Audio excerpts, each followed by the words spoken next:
Ayan guys, so galing ako kanina kay Chef RV sa Binyan's Best Homemade Bibingka at Galapong. Siyempre yan, tinikman natin kanina yung bibingka. Super sarap, wala akong masabi.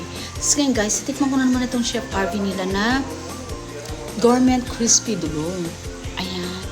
So ayan, Gourmet Crispy Dulong. At saka siyempre, itong Chef RV Spanish Galunggong. Yan, titikman natin ito guys. Ito kasi yung mga nabili ko. Try natin. So, tapos hindi lang pala guys, ito, pinatabi ko na. Ayan siya. Chef RV, ube bars naman siya. So, natikman ko rin yan. Kaya nakalagay yan dito kasi para kainin ko bukas. So, ito guys, tatikman na natin ang Gourmet Crispy Dulong. Siyempre, para matry natin. I-rate natin ha. Tikman natin. Kung gaano kasi.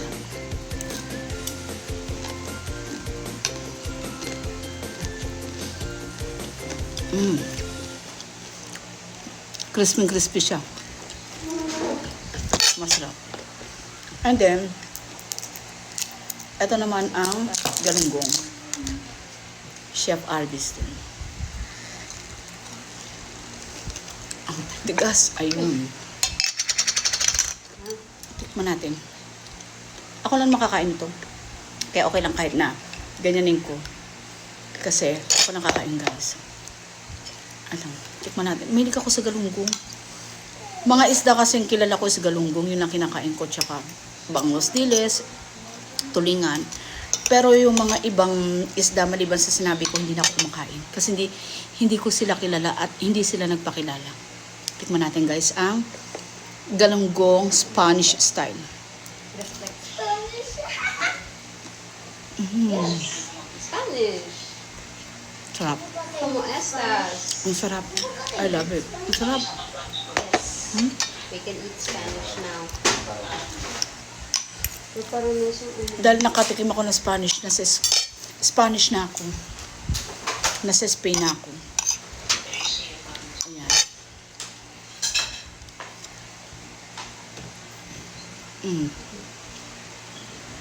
Ay, masarap. Sarap. Walang kalangsa-langsa, ang sarap.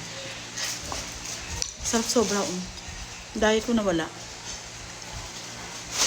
Ang sarap nitong Spanish na to. Ito yung favorite ko siguro sa kanya. At saka itong, dulong. Ang sarap pa, in fairness.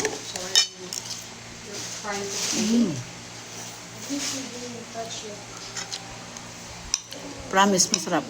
Mawala guys ang diet nyo. Sabaw pa lang, ulam na.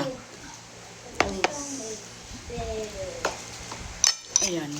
So, sa lahat ng mga gustong pumunta, actually, ang dami nilang customer. Yung iba kasi, sorry, tumatalsik pa. Yung iba kasi, nagwe-waiting pa. So, kami nagwe-waiting din kami. Ang dami na customer, pero sobrang sarap pa.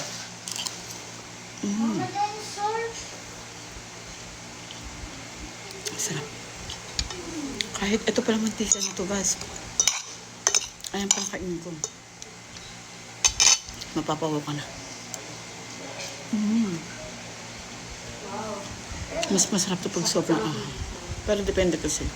Main ko sa maahang. Sa mga sili. Ayan, tingnan mo. Diet pa yan guys ha. Hindi ko alam kung diet pa ba ito. Sobrang sarap. Ang yummy. Ang yummy. Alam mo, para siyang tinapa. Galunggong tinapa.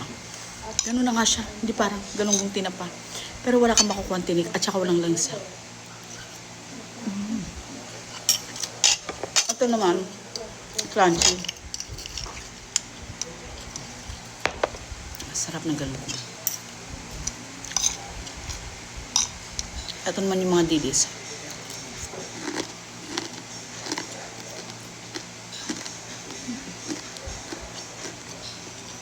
Harap din. Pero mas gusto ko yung galunggong. Mas masarap yung galunggong. Pwede siyang dalhin sa ibang bansa. Masarap eh. Pag pupunta ka dapat ng ibang bansa, tanong ko lang kung pwede to. Hindi lang ako sure. Pero kung mag-ibang bansa ako, dadalhin ko yan para tipid. Ayan. Guys. Yeah, cause it's brown. Ang sarap. Sobra. Parang gusto pa nga ulit kumain ng kanin. Pero syempre ayoko na. Diet nga ako eh. Kaya ayoko na. Diet, di ba? Tama na. Diet pa. Simutin ko na lang. Ang nice yung dulo. Ang sarap. Ang sarap. Kim, huwag niyo papakilaman to ah. Go. Ito masarap. Mangingi pa naman sa Ito na lang yung dili sa'yo. yung dilis. Pero yung galunggong tago mo, wag mo lalagay sa rep kasi ayoko nang naninigas. Tago mo lang yan, hanapin ko sa'yo yan. So yun lang guys, Chef RB. Chef RB Binyan's Best Homemade Bibingka and Galapong. So, marirate ko 10. Ang sarap. Lahat ng pagkain masarap. So, hindi ako nagkamali ng binili ko kanina. Dapat pala kanina, ng tanghali na lang kinain namin, nakatipid pa kami. Sobrang sarap. Ganun na ganun, no? Love it. Thank you. Assalamualaikum.